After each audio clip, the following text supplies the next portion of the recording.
What's up you guys? Welcome back again to my YouTube channel, and for today's video ay gagawa ulit tayo ng isang panibagong photo transition overlay, which is yung Gente. So kung nakikita nyo dun sa ating thumbnail. So bago natin simulan ay make sure na may Capcut ka na at nakasubscribe ka na sa aking YouTube channel. So punta na po tayo sa Capcut. Yan, at dahil alam kong kayo ay kabisado nyo na ang paggamit ng Capcut, ay nag-prepare na lang ako dito ng 20 photos para sabihin sa inyo kung ano yung animation, kung saan ko sila seconds kinat. So mag-start na po tayo guys. Ilalagay ko po ulit sa gilid yung animation and seconds kung saan ko sila kinat. Game na po tayo guys. So sa unang photo po, kinat ko po siya sa 0.3.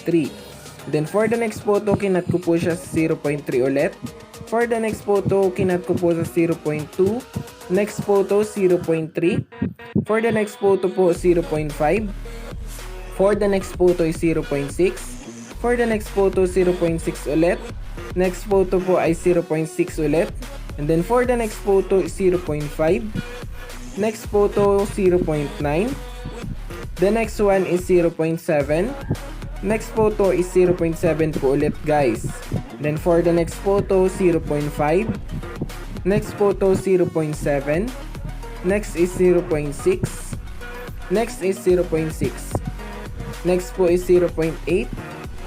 And then for the next one is 0.6. For the next one is 0.8. And then for the last one is 0.4. So guys, ngayon isasabihin ko naman sa inyo kung ano yung animation na ginamit ko. So sa unang photo po, ang animation po na ginamit ko is sa combo lang natin makikita, which is yung pendulum 1 po. Pendulum 1. Distort right. Sorry po. Distort right. Then for the next photo po, distort left. Next photo po is distort right. Next photo po is distort left. So kung napapansin nyo po, salitan lang po sila dito. And then for the next photo po is distort right. For the next photo po is distort left. And then for the next photo po is distort right. And then for the next photo po is distort left. So after po nun, ang next animation po na gagamitin natin sa kanya ay iba naman, which is sa combo pa rin natin makikita. So ito po ay pendulum 1. And then for the next photo po is pendulum 2. And then dito po sa next photo ay iba na po ang animation na gagamitin natin ulit, which is funhouse mirror 1. Then for the next photo po is funhouse mirror 2. And then babalik po ulit tayo sa pendulum 1. And then ang next animation po is pendulum 2. And then for the next animation ay balik tayo sa funhouse mirror 1. Then for the next photo po is funhouse mirror 2. So yan, and then for the next photo po is pendulum 1. So next photo is pendulum 2. And then for the next photo po, pendulum 1 ulit. And then for the next photo po is pendulum 2. So para po lagyan natin siya ng tugtog or ng overlay, i-click nyo lang po itong overlay. Click nyo po yung overlay and add overlay. So ito pong overlay na ginamit ko dito ay sa TikTok ko lang nakita, and then ilalagay ko po sa description box yung link nitong overlay na ito. So ito po siya. So 10 seconds lang siya.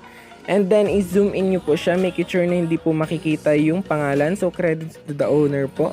And then click nyo po yung splice and hanapin nyo po dito yung hard. And then i-adjust po natin or bawasan po natin yung opacity niya. Lagay po natin siya sa 50. Yan. And that's it po. Let's watch it po.